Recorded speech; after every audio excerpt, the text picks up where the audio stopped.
G'day and welcome to the first episode ever of Panther Press. With me tonight I've got the last year's captain, club legend, multiple premierships and left-arm pie chucker, Nath. How are you, mate? Yeah, not too bad, James. It's good to have you back. Yeah, it's good to be here, and it's been a big off-season for the boys. You've been doing a bit of work? Yeah, definitely. So, so it's more of the off-season was a long, good off-season when it comes to recruiting. When, as most clubs probably out there, and you would know, recruiting's not the easiest thing to do. So we were pretty successful on this off-season, which is, hopefully going to work into a really good season to come. So that's it. We'll get to the players a bit later on, but just to explain what we're doing here. So we'll be each week, every Thursday, we're going to record. We'll do our team selections. We're going to go through the results from the previous week. We'll do the seniors and juniors, many player achievements that we've got there. We're going to end up doing an award. Don't know what that's going to look like yet, but we'll have to get on the Rumphy for that. We'll talk about the upcoming events, do some funny videos and segments that'll come through, so that'll be good. We're just going to basically take the piss out of everyone. So, don't get too upset. We're just having a bit of a laugh. We don't want Rumphy getting on our back after the first episode, so that won't be too good. But, so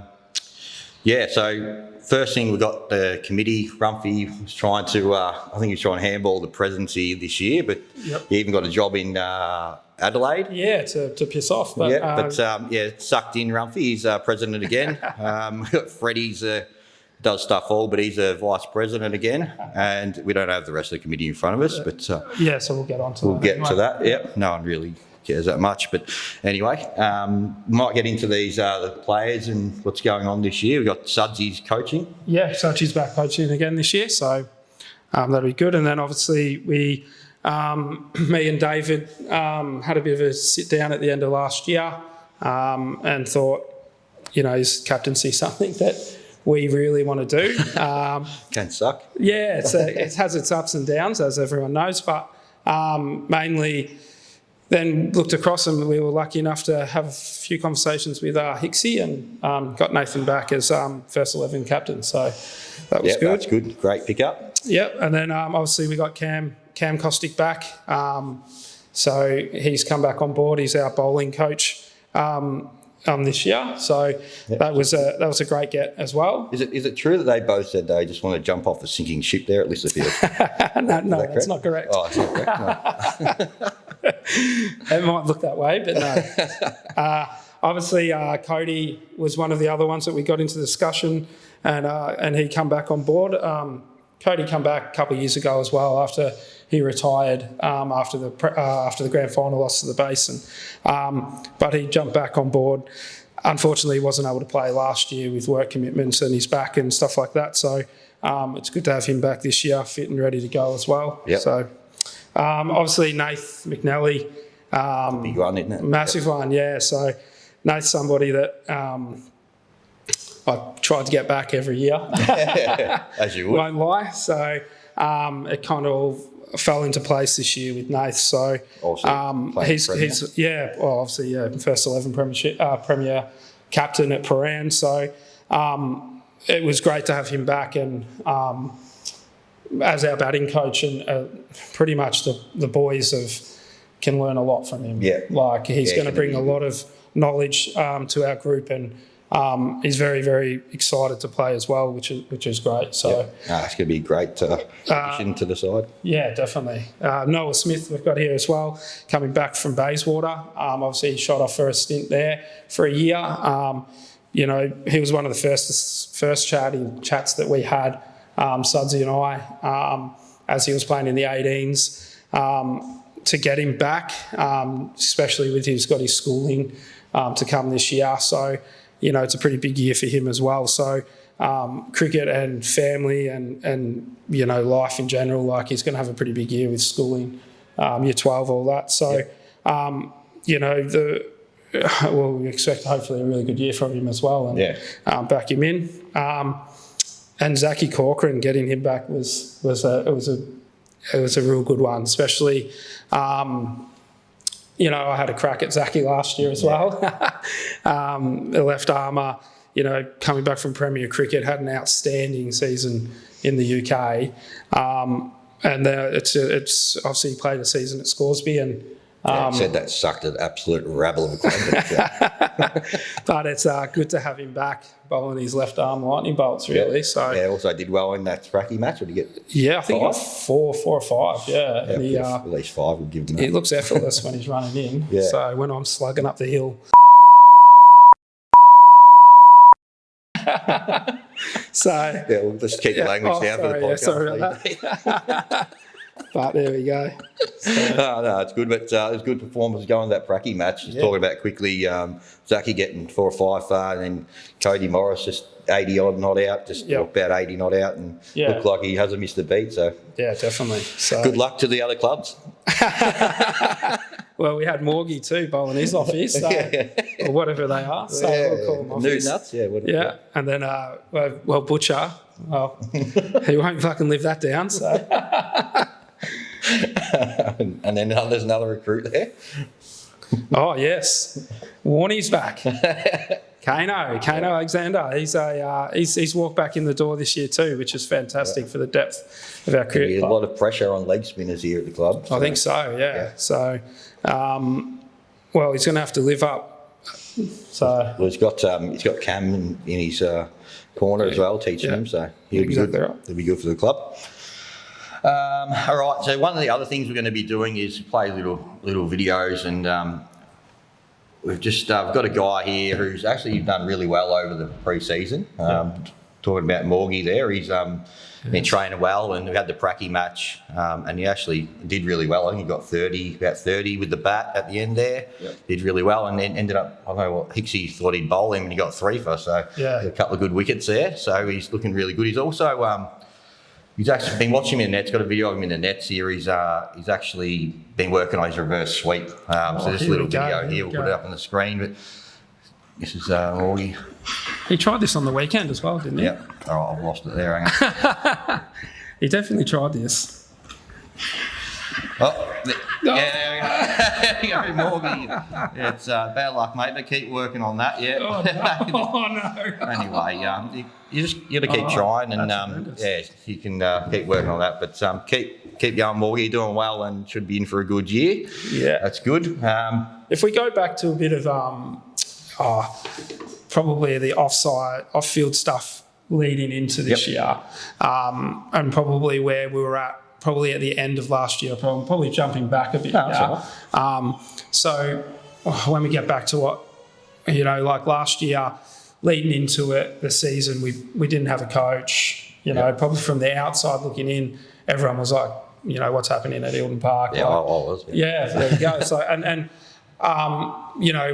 we got real firm. So after a fair bit of stuff happened, there was a lot of change. We got a lot of players in that were very serviceable and did a really good job for our cricket club in that period. But more so chatting to Rumphy and all their committee members and David Smythe and stuff like that as well. We really sat down and with Sudsy, we were actually lucky enough to get Sudsy on board. So I pretty much said to Sudsy at pre-season last year, you're running training. You're pretty much the coach. Why don't you just do it? Yeah. He had a good think about it, come back, and really jumped on board.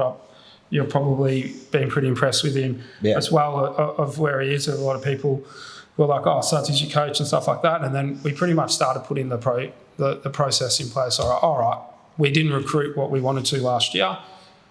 What do? You obviously at that point in time, you've got, you're at a crossroads. You can either go throw some money at somebody. And bring him in to try and help you win games of cricket, or you can go down the track of playing with what you've got and building with what you've got, getting as much experience in the kids as what we can go and what we can get, and then see how the year plans out. Me and Dave knew that it was going to could go either way because this cricket club's got endless talented kids. Yep. So we were like, all right, well let's have a go. Let's see what happens. We did that, got off to a flyer. Then unfortunately I got hit for 6 over my head and we lost the game to Scoresby. And then the wheels didn't fall off, but they fell off. cracks. Yeah, the cracks started to evolve, as you would say. But a lot of learnings come from that. A lot of kids stood up in crucial moments when we needed to make sure we stayed up last year. We got a little bit of against you guys, which helped us out, which we built from, and then that kind of leads into what we come up with when we sat down at the end of the year, saying that we've got a lot of talented kids at this cricket club. We are going to be good. The message has always been the same. In 5 years' time, you guys are going to do it by yourself. You guys are going to be good enough if you stick together and work together and build something together, like what we did for many years, coming through the seconds and into the first, and yo-yoing between the two between the two teams, winning the premiership in half a day against Belgrave is one of the greatest party nights of all time. Like 5 days. Exactly. Still goes down as one of the great celebrations.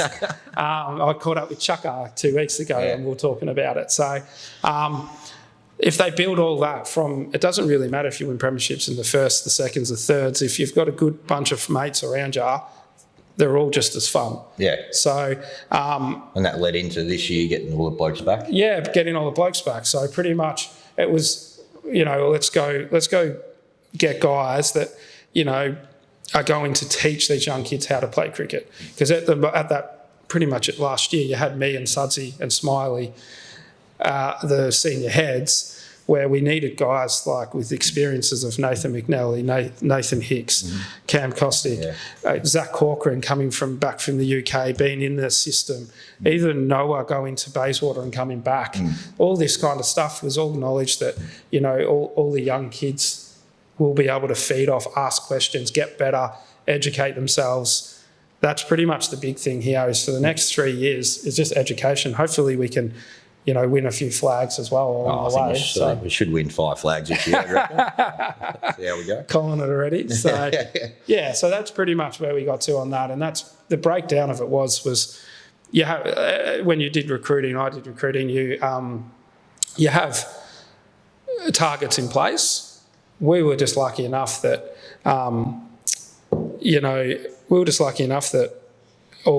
all 7 or all 8 said yes. Yeah. And I just saw on here that we actually didn't have you on this list. Oh, sorry. We didn't have you on this list. Yeah, because I did the list. Yeah, well, I should have wrote your name on there. James Tate's back too. So, thanks, Nate. Yeah, there we go. So pretty much on this though, I played James every time he played. What did you average against us? 150. I wouldn't be lying. It'd be 150 or 160. No, it was 150 exactly. 150 exactly. Well, I'm not surprised because every single time we played you, I would be like, "You're wearing the wrong colours. Yeah. Can you please come back and educate our kids at this cricket club? You're educating them the wrong way by smashing us. I've had enough of it." I was not happy. So I did feel a bit bad when you were playing against the old club and then... and you're averaging 150. So you're going to have to find 150 runs this year. If we get on the park, it'd be good. Yeah. So that's all good. So we're looking for a good year this year, and we've also got some good events coming up. I think Hicks is in charge of the events this year, so we'll get these up on the screen here. Yeah, well, I've been stitched up with not stitched up, but my name's all over the 4K draw. I haven't done anything yet. So there's a 4K draw coming, lads. So make sure you buy tickets. We'll get this up here. So obviously we've got the Flinders Golf Day on Sunday this week that Cam's been organising. So there's a few, I think it's pretty much booked out. Everyone's done that. Ran out of spots, to be honest. So we've got the Golf Day, then October 21, the player auction, November 4, iPod Shuffle, then there's 4K draw that Nate's organising on the 25th of November. I think that might be pushed back, but we'll see. We'll try and get it to the 25th. These are rough dates. December 16, the Xmas Pong Night, whatever that is. Jan 13, Trivia Night, 10-year Premiership Reunion, Feb 10, Pink Stumps Day on the 24th of Feb. So that's always a good day. Yeah, so some good functions coming up there, and that'll be really good. Do we give a shout out to to Mark Porter with the guy that come up with Yeah, the name. so we got on that. Some of the guys, or the older guys, would know Pommy, Mark Porter. He played at the club for a long time and won flags here as well. And he ended up, he's got a missus and got whipped and had to move to England. So he's been over there for a while, but he's still pretty involved. Like, he's just annoying everyone still, messages and calling on Facebook. And I was speaking to him, he actually came up and named Panther Press. So good on you, Pommy. That's the best thing you've done for the club. Yeah, brilliant. So he'll hopefully be over here in, I don't know, maybe 3 or 4 years. He'll be back at some point, but he'll be definitely watching this and he'll it. I swore again, sorry. He'll critique it. So, so. Well, it's good. But also with the apparel and clothing, the new gear that we got, that's just all online on the webpage. Is that how we go about it? Yeah, so it'd just be following the links. Yep. And then, click on and purchase what you need and go from there. Yep. Which is one of the tops here. Yep. Same thing. No playing tops, so it's a little bit tight, but it's all good. Yeah, it's all tight good. in all the right places, so it's good. So I'll be organising. There's one of the things here at the club I haven't had for a while is the cricket trip, which is pretty much the only reason I'm playing, and that should be. Actually, it was part of the deal, wasn't it? Yeah. As long as you had a cricket trip, then I'll come back. Decided to go to do Cairns, Gilligan's. I think I did it a while ago. Like I did it a couple of years ago at Rowville, and it was a good trip. but for the young blokes, we'll get onto them early. It's probably about $500 approximately for flights and accommodation. Staying in a dodgy backpacker doesn't cost that much. But we'll give you some more details on that a little bit. When I saw Cairns cricket trip, isn't there like those Mad Monday things on? It's not that, is it? Oh, we can go through them, but we'll just go separately. Yeah, okay. But I get it. Yeah, all right. You've seen those girls, Yeah, I said don't show them to their wives. No one will be going. So. But we'll be also talking about all the different things going on during the club events or whatever each time we're on here. CD wanted us to mention Club 91. So it's $100. You get a stubby holder, $1 off your drinks all year. And if you want to get a shirt as well, it's $150. But just go see Cole behind the bar if you want to do that. This is one of the stubby holders here. Fantastic. Club Cherry. Beautiful. Now, we've got a little bit of a story here, this story time here for the podcast, and it goes back a while to a Gold Coast trip that both you and I are on. Yep. And on this trip, I can't remember what we were doing. We were walking around on a Saturday night about 9 o'clock, and we hadn't seen Gozza for, I don't know, at least 24 hours, and all of a sudden he pops around the corner and he's got a beer in his hand, and like, where have you been? 'Cause I don't know where he was, but anyway, the young fella, at that time, What's young man? Dave Smythe, Spargo, he said to Gozza, give us a drink of the beer. He's like, no worries, gives it to him, and all of a sudden about 6 cops walk around the corner, and they walk straight over to us and say, hey mate, put that beer in the bin or else we'll arrest you. And old Spargo says, basically, in not very nice words, go get stuffed, and start sculling the beer. About 2 seconds later, he's in handcuffs with about 6 cops, and escorted him off to the police station, the Gold Coast police station, and that's all we sort of saw from then. But you can probably pick up the next morning what happened after. Yeah. So there was, I think we were on the beach when we realised the sun had come up, and thought, has anyone heard from Dave, or what happened there? So we wandered back down to the Gold Coast police station, wandered in there, and thought we were quite straight and all that, and said, we're just here to find out what's happening with David Smythe. And they said, he's not here. I said, pardon? And then we had to get in a taxi and end up, I don't know where the hell we ended up, but it took a while to get there, and bail him out of the police station. Different police station. Different police station outside of the Gold Coast. So he obviously was a bit of a smart ass in the back of the car as well, I would imagine, to move from the Gold Coast to a different police station. So doesn't sound like him at all. Nah, not at all. So, and then you had to I think he had to fly back up there a couple of I weeks think later. they said give him a court date. Just to say hello. So. Yeah, so I think he had the court date, and that was like a week later. So we had to fly up on, say, a Tuesday, and ended up with a $100 fine. So, but his airfares and everything cost more get back up there. He got 2 trips, so good on him. So yeah, that was it was pretty funny, but not for him in the end, I guess. So it was good. We've had a fair few pretty good trips over there. Yeah, it's a good trip. So I reckon this year will be the best one, though. Gilligan's to be going off. But we're also going to be doing fines. We'll probably start them next week. We'll read them out on a Thursday night as well. The fines will go to the cricket trip. It'll be whatever's in the tin. We'll crack that open on the Sunday, and whatever's, hopefully we've got thousands in there. But free drinks on the Sunday. So just first of all, for the fines for this week, it'll be basically all the blokes who left the club and came back. So myself, Maury, Marlo, Hicksy, Cam, Noah, Zach, it's all $2. We're also going to fine Matt Davey for winning the flag at Rowville, $2. Yeah, that's fair enough. Also fine all Collingwood supporters for just being... I'll take $2 for a premiership. So we'll get the tin going, and I'll tell you, Pimmy won't be looking after the tin this year. They always goes missing. So anyway, we're also going to be doing the cricket trip multi. So did this for 2 years at Rowville and didn't win one bet. So we'll see how we go this year. Don't look at me. I'm fucking horrendous at betting. So we've got so the cricket trip multi. I'll put a bet on each week, and then whatever we win. But I'm going to start putting the hat around, and people can put a couple of bucks in, and we can put that on each week. That'll go to the cricket trip as well. Is this money? Well, it's just coming out of my pocket. Oh, how good are you? You're a good bloke. But we probably can lean into a few of our sponsors there as well. One of our sponsors will be Baggy Bet. Baggy Bet, they'll jump on board, and so he might definitely give us a free bet each week. For this. So I'd say, hopefully it doesn't have to come out of your pocket. No, so, hopefully James, come out of Andy's pocket. Beautiful. But so we've got the cricket trip multi this week. I've got a secret bettor. Yep. So we've got some tips coming, but the first one got the Turnbull Stakes this week. It's Romantic Warrior. J-Max on there. This is the Hong Kong first starter in Australia. It's got no idea. Apparently it should win. So $2.20 for that. Second selection.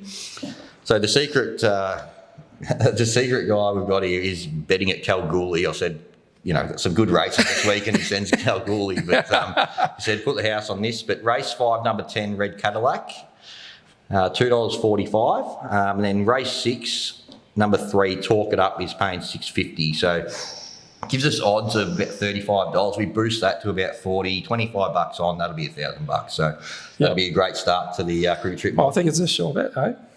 Yeah, but put the house on usually we get 2 and then miss one. But no, not this week. We're going to win them all. So sounds good. Yeah, that sort of brings us to the end of the first episode. Get this out of the way, and our one other thing is our major sponsor that's jumped on board this year for 5 seasons is Ray White Ferntree Gully. So it's awesome to have them on board as well, which is fantastic. So. We will, once we get all the sponsors, we'll end up having them rolling through the bottom of the screen. Yep. So we'll organise that. But Rumpy's been a bit slack. So, they'll do it for the first episode, and next time we bigger and better. Too easy. Thanks. So.